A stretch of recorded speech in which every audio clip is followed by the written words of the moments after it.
So hello friends, from today onwards we are going to start Java with problem solving. So what we will do, we will discuss one topic and we will do many problems on that topic. Like if I start array, then we will do about 20 to 24 even 100 questions in which for what company are asking, means many questions we are going to do.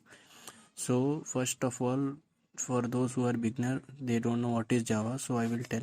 Java is a programming language that everyone should have to learn, and it was invented, it is a high level programming language, and it was invented in 1995, invented by Sun Microsoft System, and owned by, now it is owned by Oracle.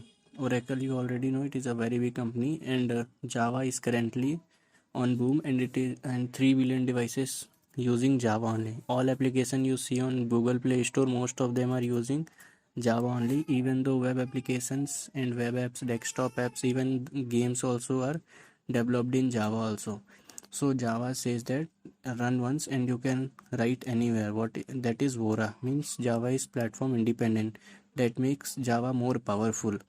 Like another language, C++, they are not platform independent, they are platform dependent. Like if I write my code in my Windows system, then I can't run that same code in Linux system. For Java, for C++ and C, but in Java we can do. If I write one program in my Windows system, in this system, and if I want to run this same program in my another Linux system, I can just compile that program and I can easily get. So that's why Java is that much popular.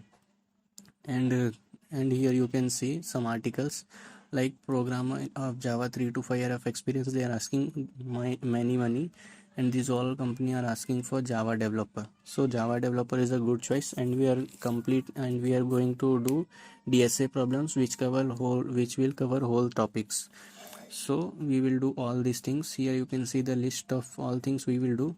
I am going to follow this website, and this website I saw, it is not leaving any topic. In Java it cover all topics. So first we will see this introduction I have already given, what is Java, and some basic syntax I will tell, and then we will do these all loops, arrays, and in that I will do many problems so that our DSA also cover. So for this video this much only. Next we will start Java.